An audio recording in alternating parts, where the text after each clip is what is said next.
বিকাশ থেকে নগদে, নগদ থেকে রকেটে, রকেট থেকে উপায় বা বিকাশে টাকা পাঠানো সম্ভব। বাংলাদেশকে ক্যাশলেস করার লক্ষ্যে বাংলাদেশ ব্যাংকের নেটওয়ার্ক এনপিএসবি ব্যবহার করে আন্তঃলেনদেন করতে পারবেন। একটা মোবাইল ব্যাংকিং কোম্পানির অ্যাকাউন্ট থেকে অন্য মোবাইল ব্যাংকিং কোম্পানির অ্যাকাউন্টে আপনারা কিন্তু ফান্ড ট্রান্সফার করতে পারবেন এই প্রক্রিয়ায়। শুধুমাত্র মোবাইল ব্যাংকিং নয়, আপনি চাইলে বিকাশ রকেট নগদ থেকে ব্যাংকেও কিন্তু ফান্ড ট্রান্সফার করতে পারবেন। আবার ব্যাংক থেকে বিকাশ রকেট নগদেও কিন্তু ফান্ড ট্রান্সফার করতে পারবেন।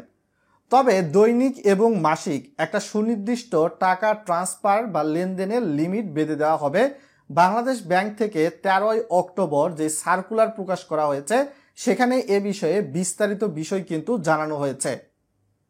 ভিডিওটি সম্পূর্ণ কন্টিনিউ করার আগে রিকোয়েস্ট থাকবে অবশ্যই ভিডিওটি লাইক করে দিবেন এবং চ্যানেলে নতুন দর্শক হয়ে থাকলে সাবস্ক্রাইব করে দিবেন। চলুন আমরা বিস্তারিত বিষয়টি জেনে আসি।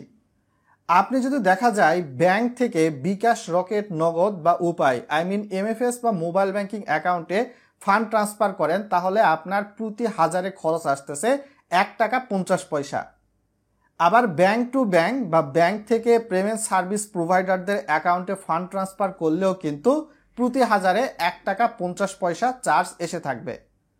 আপনি যদি মনে করেন একটা কোম্পানির মোবাইল ব্যাংকিং থেকে অন্য কোম্পানির মোবাইল ব্যাংকিংয়ে ফান্ড ট্রান্সফার করবেন, বিকাশ থেকে নগদে বা বিকাশ থেকে উপায়ে বা রকেটে, তো সেই সকল ক্ষেত্রে প্রতি হাজারে আপনার চার্জ এসে থাকবে 8 টাকা 50 পয়সা।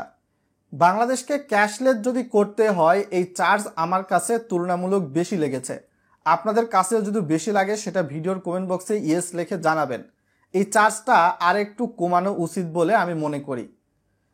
আপনি বিভিন্ন মোবাইল ব্যাংকিং সার্ভিস অ্যাকাউন্ট থেকে যদি ব্যাংকে ফান্ড ট্রান্সফার করেন বা পেমেন্ট সার্ভিস প্রোভাইডারদের অ্যাকাউন্টে ফান্ড ট্রান্সফার করেন, সেক্ষেত্রে আবার প্রতি হাজারে 8 টাকা 50 পয়সার মতো চার্জ কিন্তু দিতে হবে। তুলনামূলকভাবে পেমেন্ট সার্ভিস প্রোভাইডার অ্যাকাউন্ট থেকে মোবাইল ব্যাংকিং বিকাশ রকেট নগদ উপায় বা সরাসরি ব্যাংক অ্যাকাউন্টে যদি ফান্ড ট্রান্সফার করেন তাহলে প্রতি হাজারে 2 টাকার মতো চার্জ প্রযোজ্য হবে। তো এই হিসাবে বলা যেতে পারে যে এতদিন পর্যন্ত ইনস্ট্যান্ট টাকা পাঠিয়ে টাকা পাওয়ার যে অসুবিধা ছিল এটি কিন্তু আর থাকবে না। একজনের বিকাশ আছে, একজনের রকেটের আছে বা উপায় আছে, তারা কিন্তু লেনদেন করতে পারবে, নো প্রবলেম। এটা আমার কাছে বেটার মনে হচ্ছে। তো আপনারা যদি দেখতে পান 25,000 টাকা যদি বিকাশে ক্যাশ আউট করতে হয় তাহলে আপনার দেখা যেতে পারে 18 টাকা 50 পয়সা হিসাব ধরলে আপনার চার্জ কিন্তু আসতেছে 462 টাকা 50 পয়সা। আবার যদি এই টাকাটায় আপনি বিকাশ রকেট নগদ থেকে সরাসরি যদি দেখতে পান যে হচ্ছে ব্যাংক অ্যাকাউন্টে ফান্ড ট্রান্সফার করেন 25,000, তাহলে 212 টাকা 50 পয়সা আসতেছে।